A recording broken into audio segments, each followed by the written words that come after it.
Je m'appelle Léry, je suis étudiant en Erasmus à Malte, je suis français, je suis en 4e année de sciences politiques. Malte est perdue en plein milieu de la Méditerranée, entre le continent africain et le continent européen, entre la Tunisie, la Libye et l'Italie. Son histoire est très ancienne, il y a une des premières civilisations européennes qui se trouve à Malte, il y a des temples très anciens. Napoléon est venu à Malte, l'Empire britannique bien sûr était très important. Malte est rentré dans l'Union européenne en 2004. C'est aussi un des plus petits pays européens, mais aussi un des pays les plus denses au niveau de la population. Je m'appelle Hélène, je suis étudiante à Nancy, mais actuellement en Erasmus à Malte. Aujourd'hui, c'est le jour de la fête nationale qui fête l'indépendance de Malte, qui est devenue république à part entière et qui est sortie du Commonwealth en 1974.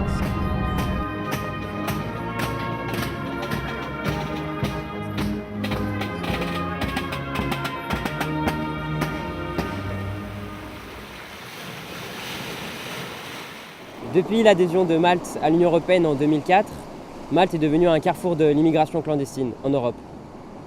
Chaque année, de nombreux immigrants clandestins arrivent de l'Afrique du Nord, en passant par le Sahara, en passant par la Tunisie et la Libye, et ils arrivent sur les côtes maltaises. La question de l'immigration clandestine est une question sensible dans la population maltaise, car les pêcheurs sont les premiers à voir ces barques de fortune chavirer au large des côtes. Pour ces immigrés, c'est bien sûr une question de vie ou de mort. En 2005, environ 2000 personnes, immigrants clandestins, sont arrivés sur l'île de Malte. Malte est composée de 400 000 habitants sur une superficie de à peu près 350 km². Pour vous donner un ordre d'idée, sachez qu'en Allemagne, il y a plus de 80 millions d'habitants. Ça représenterait à peu près 400 000 immigrants clandestins par an. On sait que l'Union européenne développe pour les réfugiés des politiques d'intégration et des politiques de retour au pays. Un des facteurs primordiaux est bien sûr le respect des droits de l'homme et de la dignité humaine. La question qui se pose, c'est de quelle manière vivent ces immigrants clandestins.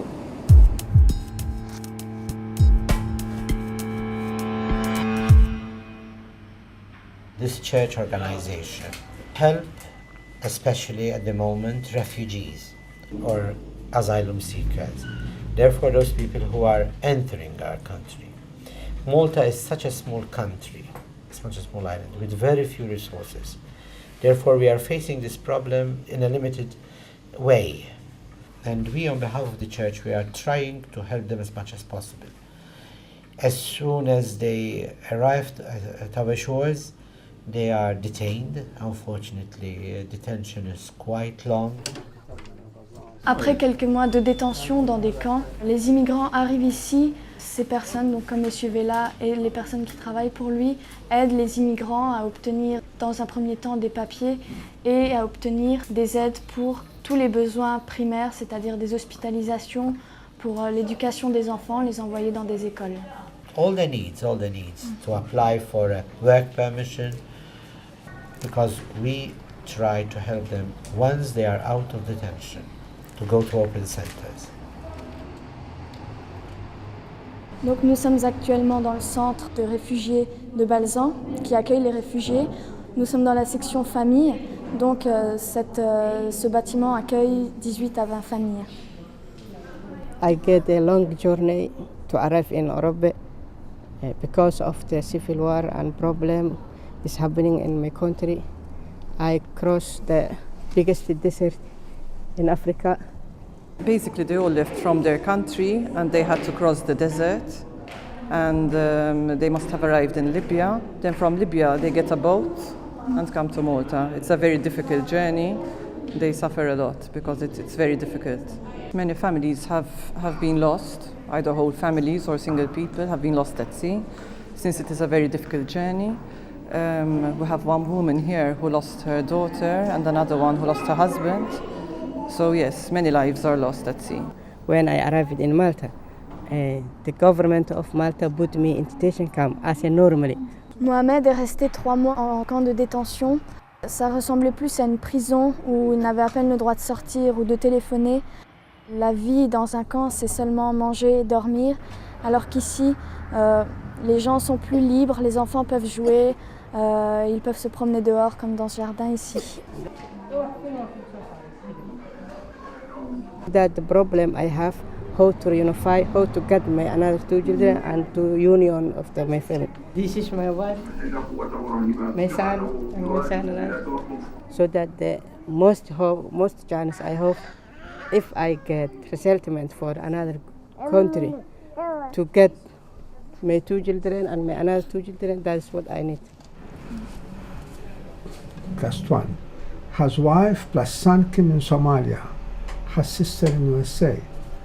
Has wife plus 6 children in Sudan. Not in his country, in Sudan.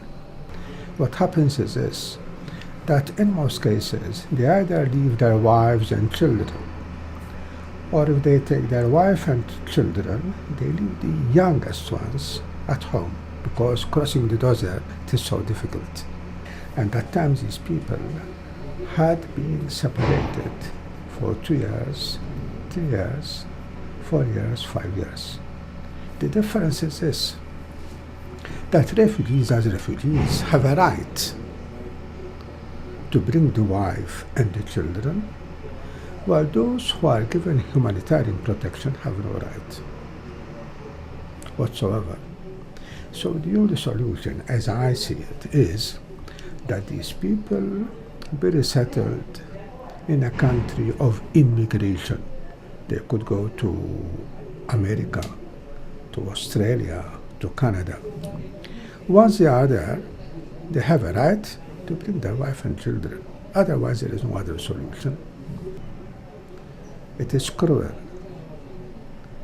to keep the families divided.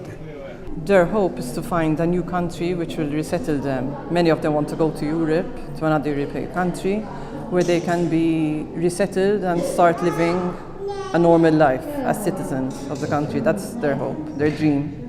And when I arrived here, I start to search a job. It takes me 3 months when I get job. I get a part-time job, a farmer, as a cleaner, three days a week. La vie à Malte va être très difficile pour eux parce qu'il y a peu de ressources ici à Malte. Le travail, il n'y en a pas beaucoup. Donc même s'ils veulent vraiment vivre normalement comme des citoyens maltais, ça risque d'être très difficile. Les principaux rêves de ces gens-là est de trouver un autre pays en Europe où ils peuvent vivre normalement en étant des citoyens normaux.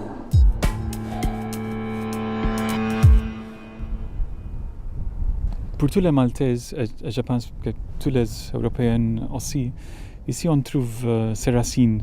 Effectivement, on peut dire que sont les premiers immigrants à Malte qui a construit ces bâtiments, qui sont venus environ 5000 années avant Jésus-Christ.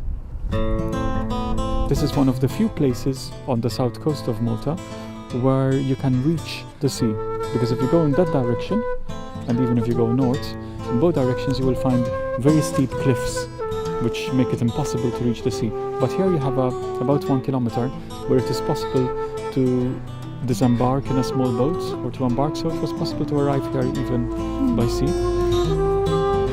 Je crois que le sujet de l'immigration est commun à tous les pays d'Europe, puisque ça représente l'Eldorado pour tous ces gens pauvres, ces gens dans de grandes difficultés. Et bien sûr, je ne m'attendais pas à voir de telles conditions, puisqu'on ne s'attend jamais, même en France, dans nos pays les plus développés, des camps comme ça existent. Et bien heureusement, des efforts sont faits pour aider ces gens, comme le centre d'accueil que l'on a visité. Là, les familles restent au complet. Les mères sont avec leurs enfants et avec leurs maris. Donc on voit ici un côté un peu plus humain. Oh, my prophet, don't feel so sad, 'cause I went back so soon. You're just buzzed like an